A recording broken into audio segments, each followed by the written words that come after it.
শুভ সকাল বন্ধুরা, কেমন আছো সবাই? আমি ভালো আছি আর আমার পরিবারের সবাই অনেক ভালো আছে। তো দেখো, আমার সমস্ত কাজকর্ম হয়ে গেছে। তো এই যে ওই বালতিটা দেখতে পাচ্ছ, ওই যে দেখো। তো এই বালতিটায় যে সমস্ত আবর্জনাগুলো হয় সেগুলো ভরে রাখা হয়েছে। আর এদিকে ঘর মোছা, এদিকে গ্যাসটা পরিষ্কার করা হয়ে গেছে।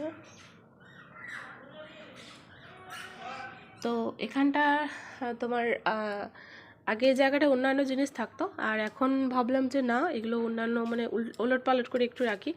তো মেয়ের ওষুধের বক্সটা এখানে রেখেছি, আর আমার ওষুধ থাকে এখানটায়।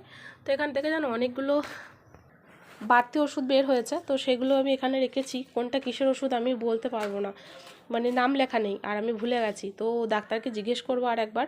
তো তারপরে যেদিন মানে যেগুলো খাওয়ার মতো সেগুলো রাখবো, আর বাদবাকিগুলো ফেলে দেবো।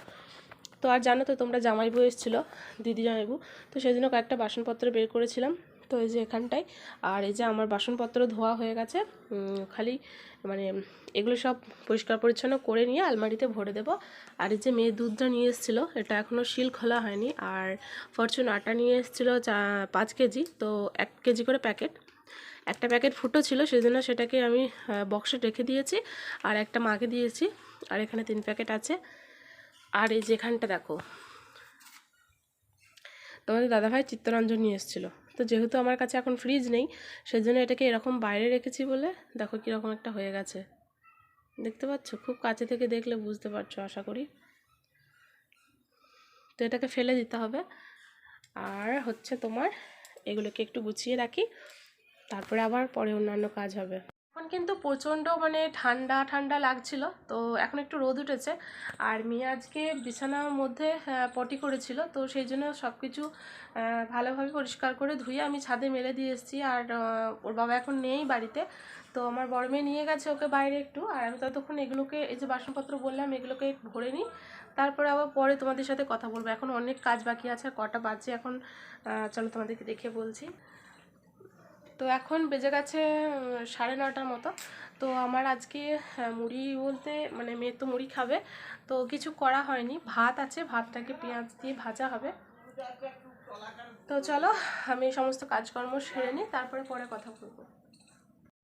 তো বাড়িতে সেরকম কোনো সবজি ছিল না, একটা ফুলকপি ছিল, ফুলকপিটা একটু নষ্ট হয়ে গেছিলো, তাই পেঁয়াজ আলু দিয়ে পোস্ত বানাবো। আর কালকের একটু ভাত ছিল, মেয়েকে ভাজা করে দিয়েছি কাঁচা লঙ্কা পেঁয়াজ দিয়ে, হলুদ দিয়ে একটু। তো তারপরে দেখো দুধটাকে বসিয়ে দিয়েছি। আর আমি সেদিনকে মানে দিদিরা এসেছিলো, তো সেদিনকে আমি আলুর দম বানিয়েছিলাম, তো ভিডিওটা করে রেখেছিলাম, আর মানে ভিডিওটা অ্যাড করা হয়নি। তো আলুগুলো আগে ভেজে রেখে দিয়েছিলাম, তারপরে মশলা করে আলুগুলো একটু ভালোভাবে কষিয়ে নিয়ে তোমার এদিকে আমার আলুর দমটা হয়ে গেছিলো। আর তারপরে তো ওদিকে মানে আলু পরোটা বানানোর সময় ভিডিও বানাতে পারিনি, অনেক রাত হয়ে গেছিলো। 11টা বাজে, তখন আমাদের মানে কোনো কিছুই হয়নি। তো মানে খাওয়া দাওয়া করতেও অনেকটা রাত হয়েছিল। আর এরকমভাবে আলুর দম তোমরা বানিয়ে দেখো, খুবই কিউট হয়েছিল খেতে। জানি না মানে আমাদের যারা খেয়েছিল মানে আমার বর, দিদি, জামাইবু সবাই বলেছিল নাকি ভালো হয়েছিল, তবে কতটা ভালো হয়েছিল আমি ঠিক বলতে পারি না। মানে বলতে পারবো না, বলতে পারি না, সরি, বলতে পারবো না কতটা ভালো হয়েছিল। আমি এতটা পছন্দ করি না। তো গরম জল দিয়ে দিয়েছি, আর তারপরে এটা একটু ফুটে গেলেই নামিয়ে নেব।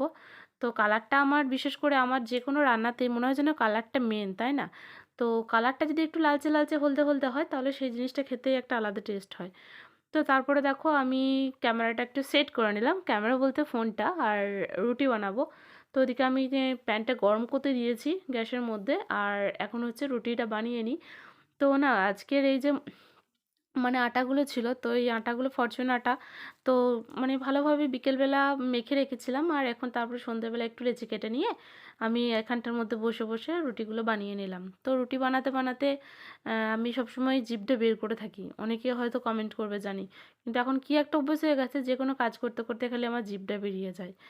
তো তারপরে দেখো আমি এদিকে বেশি আর নেই, কয়েকটা আছে, তো এগুলোকে বানিয়ে নিই। আর একটু গাটা ঠান্ডা ঠান্ডা লাগছিলো, সেই জন্য না আমি তোমার শাড়িটা একটু ভালো করে নিয়ে নিলাম। আর তারপরে আমার আর বেশি নেই, হয়ে গেছে প্রায়।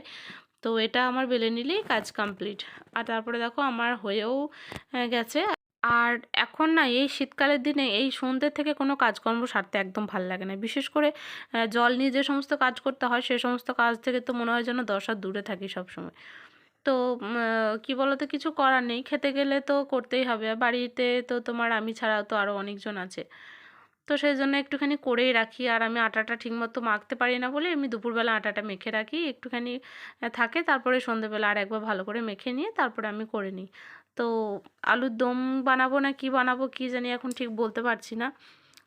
তো তারপরে পরে দেখলাম যে না, আলুর দম না, কালকের মানে দিনের বেলাকার এক তরকারি ছিল, তো সেটা দিয়েই তোমার খাওয়া হয়ে যাবে। আমাকে বললো তোমাদের দাদাভাই যে আর কিছু সেরকম বিশেষ কিছু করতে হবে না, আর মিষ্টি আছে, ওটা দিয়ে আজকে রুটিটা খেয়ে নেব। তো মানে বেগুন পোড়ানো হতো, কিন্তু এখন বেগুন পোড়াতে নেই, আর আমার কাছে হটপট নেই, সেই জন্য একটা স্টিলের বাটির মধ্যে আমাকে এখন রাখতে হয়। তো যখন হটপট কিনবো তখন আবার তোমাদেরকে মানে দেখাবো আর কি। তো আমি এই মাত্র খাওয়া দাওয়া করে আসলাম। তো খাওয়া দাওয়া করে আসিনি, মানে এখানেই খেয়েছি। আর আমার প্রতিশোনা ঘুমিয়ে গেছে এখন। তো এখনও তোমার মানে তোমাদের দাদাভাই এখনও খায়নি, তো ও খেয়ে নিক। আর কি জানো তো, মানে প্রত্যেকটা দিন আমি ভাবি রাতের বেলা, মানে রাতের বেলা না, ভাবি দুপুর টাইমে, দুপুর টাইম, সকাল টাইম, অন্যান্য টাইমে ভাবি যে প্রত্যেক দিন যখন রাতের বেলা খাওয়া দাওয়ার পর আমি ঘুমাতে আসবো, তখন একটু ভালোভাবে হাত মুখ ধোবো, মানে একটু মুখটা একটু ফেস ওয়াশ দিয়ে ধোবো, তারপরে একটা ক্রিম মাখবো যাতে শীতকালে ক্রিম মানে স্কিনটা একটু সফট হয়। তো এটা আমি প্রত্যেকদিন ভাবি। হ্যাঁ, আমি ভাবনাটা বলছি তোমাদের শুধু। একটু গায়ে হাতে পায়ে একটু বডি লোশন নেবো, আমার পজিশনাকে একটু দেবো। তো মানে সমস্ত একদম পুরো ফ্রেশ হয়ে চুল টুল বেঁধে তারপরে শোবো। কিন্তু সত্যি কথা বলতে, ভাবনাটা আমার কিন্তু এই মাথাতেই থাকে, ভাবনাটা কিন্তু আর মানে বাস্তবে কখনো পরিণত হচ্ছে না, ঠিক আছে? মানে কখনো আমার সেটা আর হচ্ছে না। যখনই আমি সেটা ভাবছি, মানে এই এখন বসে বসে ভাবছি, কিন্তু আমি উঠে গিয়ে আর মুখ ধুয়ে আর ক্রিম মাখবো না। এই যে বিছানায় বসেছি, এইখান থেকে শুধুমাত্র উঠে গিয়ে নিজের জায়গায় গিয়ে শোবো, ব্যাস এটুকুই, এর থেকে আর বেশি কিছু করতে পারবো না। তো মানে ব্যাপারটা এমন হয়ে গেছে না যে মানে খুব বিরক্তি লাগে। সকালবেলা আমি 6টা 5, 10, 15, 20 মধ্যে, মানে 6টা থেকে 6:30টার মধ্যে আমার ঘুম ভাঙে। আমি সেটাকে গড়িয়ে মিনিমাম 6:50, কোনো কোনো দিন 7টাও হয়ে যায়। তো তখন উঠলাম, ঠিক আছে? উঠে তারপরে আমি আমার যে তোমাদেরকে দেখাচ্ছি, একটু ওয়েট করো। এই যে খাটের আর টেবিলের যে মধ্যিখানে যে গ্যাপটা আছে, এখানটায় আমি বসি। সকালবেলা উঠে ওখানটায় বসলাম, আবার ঠিক এরকম টেবিলের মধ্যে মাথাটা দিলাম, চাদরটা মুড়ি দিলাম গায়ের মধ্যে। তো ওরকমভাবে আমি মিনিমাম আবার আধ ঘন্টা কাটিয়ে দিই ওখানেই বসে বসে। মানে এদিকে ঘুম, মানে খাটে এসে শুতেও পারি না, আর সকালবেলা যেহেতু হয়ে গেছে উঠতে হবে, সেজন্য মানে চা খাওয়ার মানে একটা অভিনয় করে ওখানটায় চুপচাপ গুপটি মেরে বসে থাকি। তারপরে পুচিসোনা ওঠে, কি যদি না ওঠে, তখন আবার একবার দেখিনি ফোনটা কটা বাজে। তো যখন দেখি এখন প্রায় 8:45 কি 7:40 মতো হয়ে গেছে, তখন আমি দুড়মুড়িয়ে উঠে তারপরে নিজের কাজ মানে কাজকর্ম সারতে যাই। তো ফার্স্টে আমি গিয়ে কলপারে বাসন ধুয়ে নিই, বাসন ধুয়ে নেওয়ার পর যদি কলটা মানে মোটর চালানো হয় তাহলে আমি জল ভরে নিই, আর যদি না চালানো হয় তাহলে জলটা একটু পরেই ভরি। তারপরে মানে আমাদের যে ঠাকুরঘর আছে, মানে আমাদের ছাদের সিঁড়ি উঠতে যে মধ্যিখানে ঠাকুরঘর আছে, সেখান থেকে যে সিঁড়িগুলো আছে নিচটা দিয়ে, তো সেগুলোকে ভালো করে ঝাড়ু দিয়ে ওখানটা ঝাড়ু দিয়ে আসি। তারপরে মেয়ে উঠে পড়ে, তো আবার ওকে নিয়ে কিছুক্ষণ টাইম কেটে যায়। ঠিক যখন 9টা বাজে ঘড়িতে, যখন 9টা বাজে, তখন কিন্তু আমার টোটালি আমি সমস্ত কিছু কাজ একদম পুরো প্রেসার দিয়ে করার চেষ্টা করি। তো 9টা থেকে 9টা, 9:30 কি 9:40-এর মধ্যে আমি জল ভরি, মেয়ের জামা প্যান্ট ভেজানো থাকে সার্ফে দিই, সেগুলোকে পরিষ্কার করে ধুয়ে ছাদে মেলে দিয়ে আসি। আমার রুম বাইরেটা, ওই যে সিঁড়ির যে মানে পোর্শনটা যেটা আসছি বললাম, সেখানটা মানে সকালবেলা ঝেঁটিয়ে নিই, মানে ঝাড়ুটা দিয়ে নিই, ঠিকঠাক করে মুছি না, তো সেটাকে মুছি।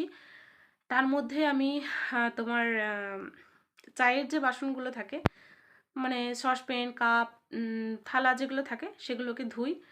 তারপরে সেগুলোকে ধুয়ে নেওয়ার পর আলু ভাজা হোক, আলু তরকারি হোক, মেয়ে স্কুলে যাবে, ওর মানে মুড়ি খাওয়ার জন্য সেগুলো যাই হোক দুটোর মধ্যে একটা করলাম। তো এই কটা কাজ আমি ঠিক 9টা থেকে 9:40-এর মধ্যে করে নিই। কিন্তু যখন দুপুর টাইমটা, যখন আমার মানে কাজের অনেকটা প্রেসার পড়ে যায়, যখন সব কাজ আর সামলে উঠতে পারি না, পজিশনা চলে আসে, এদিকে রান্না বসাতে হবে, এদিকে তোমাদের দাদাভাই খাওয়ার জন্য চলে আসবে, তখন আমি মনে মনে ভাবি কালকে আমি ঠিক 6টার মধ্যে উঠে পড়বো, রাত্রিবেলা খাবার বাসন ধুয়ে রাখবো, তাহলে আমার সকালটা অনেকটা ঠিক মানে কাজটা কমতে হবে। তো আবার এটাও ভাবি যে সবজিটাও কেটে রাখবো, মনের ভাবনা মনেই থাক থাক বন্ধুরা। তো এইভাবে দিন চলে যাচ্ছে, কি বলবো, আর কিছু বলার নেই, তোমরা এবার বুঝে নাও।